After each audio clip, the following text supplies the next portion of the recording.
வணக்கம். ஒரே ராஜ்யம் செய்திகளில் ஆன்மீகம், அரசியல் மற்றும் சினிமா செய்திகளுக்காக.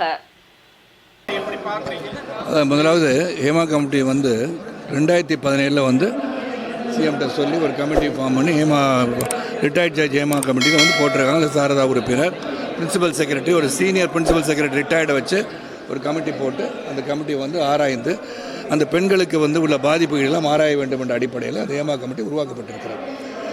அதில் கடுமையாக அவங்க ரொம்ப சிரத்தையை எடுத்துக்கிட்டு என்னென்ன பிரச்சனை இந்த கலை உலகத்தில், அதாவது முக்கியமாக இது ஃபிலிம் இண்டஸ்ட்ரி சம்மந்தப்பட்ட பெண்களுக்கான பிரச்சனையை பார்ப்பதற்காகவே முதல் முறையாக இந்தியாவிலேயே ஒரு கமிட்டி ஃபார்ம் பண்ணியிருக்காங்கன்னா இது ஹேமா கமிட்டி மட்டும்தான். அதுவும் பினராயி விஜயன் அவர்கள் இந்த கமிட்டியை ஃபார்ம் பண்ணுறதுக்கு உத்தரவு கொடுத்து அவங்க டெலிபரேஷன் ரொம்ப நாளாக டெலிபரேட் பண்ணி 2019 ரிப்போர்ட்டை சப்மிட் பண்ணியிருக்காங்க. அதில் உள்ள கோரிக்கைகள் என்ன என்று சொன்னால், ஒன்று பேசிக் கம்யூனிட்டிஸ் இல்லாமல் சுகாதார சீர்கேடாக இருக்குதுன்னு சொல்லியிருக்காங்க. முதல்ல அவங்க சொல்கிறது, எங்கள் ஒர்க் பண்ணுற இடத்துல ஒர்க்கிங் அட்மாஸ்பியர் சரியில்லை, எங்களுக்கு ஒரு டாய்லெட் வசதி இல்லை, இதை சொல்லியிருக்காங்க. அதுக்கப்புறம் அவங்களுக்கு பல பிரச்சனைகள் இருக்குது, செக்ஷுவல் ஹராஸ்மெண்ட்டை பற்றி சொல்லியிருக்காங்க. ஸோ இதெல்லாம் நடந்திருக்கிறத பற்றி அவங்க அவங்களுடைய இன் கேமரா அவங்க எல்லாருக்கும் எதிரையும் அவங்க சொல்ல முடியாது. இன் கேமரா அவங்க எல்லோரும் சொல்லியிருக்காங்க.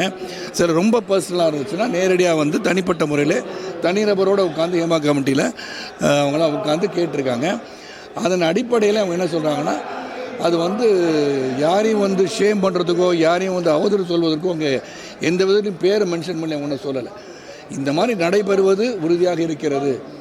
there is sexual harassment, amenities இல்லை, டாய்லெட் வசதி இல்லை, பெண்களுக்கு உபத்துவாரம் இருக்குது, கேமரா வைக்கிற அளவுக்குலாம் இருக்குன்றது அந்த கமிட்டியிலே சொல்கிறாங்க. இது மனைவி சொன்னதும் புதுசாக சொல்ல, அந்த கேமரா அது என்ன சொல்கிறாங்கன்னா, ஒரு தனி அறையில் போய்ட்டு அவங்க ட்ரெஸ்ஸை மாற்றிக்கோங்கன்னு சொன்னால் அங்கே கேமரா இருக்குமோன்ற அச்சம் வந்துவிடும் என்பது 38வது சரத்தில் இருக்குது அந்த கமிட்டியில். நான் பார்த்தேன், 38 80 படித்தேன். அப்படி இருக்கும்போது இந்த ஃபியர்ஸ்லாம் இருக்குது அப்படின்னோடனே இதை எப்படி தவிர்ப்பது என்பதை சுட்டிக்காட்டி அதை நிவர்த்தி செய்ய வேண்டும் என்று அரசாங்கத்துக்கு சொல்லியிருக்காங்க. இதுதான் அந்த கமிட்டியில் உள்ள சாராம்சம். அப்புறம் இதில் கேரள நடிகர்கள்லாம் இன்வால்வ் ஆகிருக்காங்கன்னு சொல்லி எஃப்ஐஆர் போட்டிருக்காங்கன்னா, அது அவங்க தவறு செய்தார்களா இல்லையா என்பதை நிரூபிக்க வேண்டியது அவங்க கடமை. ஆனால் நான் பொத்தமாக எல்லாரையும் பற்றி சொல்ல முடியாது. என்னை பொறுத்த வரைக்கும் இப்போ நாட் ஒன்லி ஃபிலிம் இண்டஸ்ட்ரி, பெண் காவலர்கள் அவங்களையும் பல தரப்பு குற்றச்சாட்டுகள் வந்திருக்கு.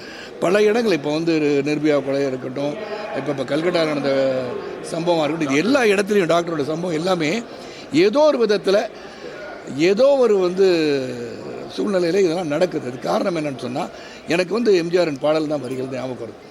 ஒன்று தான், எந்த குழந்தையும் நல்ல குழந்தை தான் மண்ணில் பிறக்கையிலே, அது நல்லவனாகவும் தீவனாகவும் அன்னை வளர்க்கையில். அப்போ நாம் எதை பார்க்க வேண்டும்? இந்த இதில் இவ்வளோ பெரிய பிரச்சனையில் மற்றதை பற்றி குற்றம் சொல்லி இவங்க செஞ்சாங்களா அவங்க செஞ்சாங்களா இவங்க செய்யலையானோட திங்க் பண்ணுறதோட, நாம் நம் மக்களை எவ்வாறு சீர்படுத்தி கொண்டு செல்ல வேண்டும், எப்படி வளர்க்கணும், இந்த எண்ணமே வரக்கூடாத அளவிற்கு அதை உருவாக்குவது எப்படி தான் நான் நினைப்பேன். நடப்பது பல இடங்களில் எல்லா பகுதியிலையும் பிரச்சனைகள் இருக்குது. ஐடி செக்டரில் இல்லையா, பேங்கிங் செக்டரில் இல்லையா, இதெல்லாம் சொல்லிகிட்டே போனால் அப்புறம் அங்கே இருக்குன்னு சொல்லி உங்கள் இதில் இல்லையா, எங்கெங்கே நடக்குதோ சொல்கிறதுக்கு தைரியம் இல்லை. சில பேர் கேட்குறாங்க, இப்போ சொல்கிறாங்களே இவங்களுக்கு ஏன் அப்போ சொல்லக்கூடாதான்னு. இப்போ கூட நாங்கள் மனைவி சொன்னதுக்கே கேள்வி கேட்குறாங்க. சில விஷயங்களே அப்போ சொல்ல வேண்டியது சரி, அவங்களால தாங்குகின்ற சக்தி சரி, இதை கடந்து போகிற சக்தியோ அதை அவாய்ட் பண்ணி போகிற சக்தியோ இருந்தனால சில பேர் அப்படி இருக்கலாம். எல்லாருக்கும் அந்த மனப்பக்கம் இருக்காது. அதனால் அந்த வேதனை வெளிப்படுத்துவதற்கு அங்கே போய் சொன்ன இடம், அதுக்காக ஒரு ஹேமா கமிட்டி அமைச்சிருக்காங்க. என்னை பொறுத்த வரைக்கும் நாம் பெண்களை மதிக்க கற்றுக்கணும், தாயை மதிக்க கற்றுக்குவோம் தான் பெண்ணை மதிக்க கற்றுக்குவோம். அதனால் அந்த பெண்களை மதிப்போம், அவளுக்கு பாதுகாப்பு அளிப்பது மிக மிக அவசியம். பாரத பிரதமர் நரேந்திர மோடி அவர்கள் சிறப்பாக சொல்லியிருக்காங்க. அதாவது பாலியல் குற்றச்சாட்டுகள் நடைபெறுது, பெண்களுக்கு எதிராக குழந்தைகளுக்கு எதிராக நடைபெறும்போது வேதனையாக இருக்குது, கடுமையான தண்டனை. ஸோ அந்த ஒன்று தான் இங்கே முக்கியம். இவர்கள் தவறு செய்பவர்கள் யாராக இருந்தாலும் கடுமையான தண்டனை என்று இருக்கிறது என்று சொன்னால் அப்போ தான் இது திருந்த முடியும், அப்போ தான் எல்லாம் தவறு செய்ய முடியும்.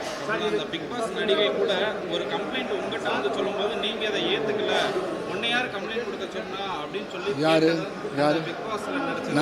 ஏன்ட்டியா பிக் பாஸே நான் சரியாக பார்க்குறதில்ல பாஸ், மன்னிக்கணும்.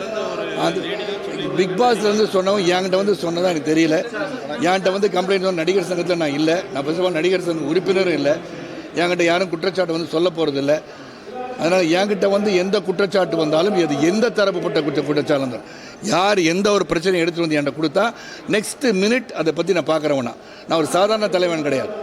நான் மற்றவங்க மாதிரி கிடையாது, ஏதோ அப்படியா பார்க்குறேன்னு சொல்ல மாட்டேன். நீங்கள் வெளியே நின்றுட்டு இருந்தீங்க, உள்ளே போயிட்டு வரேன், அதை பற்றி நிறையா படிக்கணும் அப்படின்னு சொன்னேன். மொத்தம் 281 பக்கம் இருக்குது, 160 பக்கத்துக்கு மேலே தான் படிக்க முடிஞ்சுது.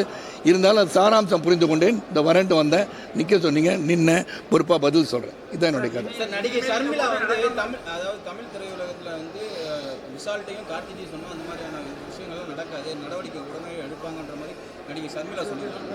சரி, அவங்க நடிகர் சங்கத்தை போய் அவங்க கொடுக்க வேண்டியதான். நடிகர் சங்கம் இப்போ நீங்கள் ஏதோ கமிட்டி போடுறேன்னு சொல்லியிருக்காங்கல்ல, இந்த கமிட்டி வந்து சிறந்த ஒரு கமிட்டி. என்னை பொறுத்த வரைக்கும், நான் படித்த வரைக்கும் சொல்லணேன், இந்த கமிட்டி இந்தியாவிலே முதன்முறையாக, அதாவது ஃபிலிம் இண்டஸ்ட்ரியோட பிரச்சனைகளை, ஃபிலிம் இண்டஸ்ட்ரியோட பெண்களின் பிரச்சனையை ஆராய வேண்டும் என்று உருவாக்கப்பட்ட கமிட்டி.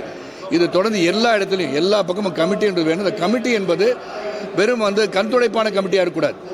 குற்றம் புரிந்தவர்கள் உறுதி செய்யப்பட்டால் தண்டனைக்குரியவராக ஆக்க வேண்டும் என்பதுதான் கமிட்டியுடைய நோக்கமே. அது இருக்கணுன்றது என்னுடைய கருத்து. நன்றி. இல்லை, நடக்காமல் இருக்கிறது அறிவு கிடையாது. எல்லா பகுதியிலும் நீங்கள் அப்படி பார்த்தீங்கன்னா, அமெரிக்க ஜனாதிபதிக்கு போட்டியிடுகின்ற அவருக்கு நம்ம ட்ரம்ப்புக்கே வந்து இந்த குற்றச்சாட்டு இருக்குது. ஸோ அதனால் யார் எங்கே என்ன பண்ணுறாங்க எல்லாத்தையும் வந்து தண்டனைக்கும்னா அவங்க தான் சொன்னேன். நாம் பெண்களை மதிக்க கற்றுக்கணும். முதல்ல பெண்களை மதிக்க கற்று பெண்களுக்கு பாதுகாப்பு அளிக்க வேண்டிய நம்ம கடமை என்று உணரும் போது தவறுகள் நடக்காது என்னுடைய கருத்து. அவ்வளவுதான்.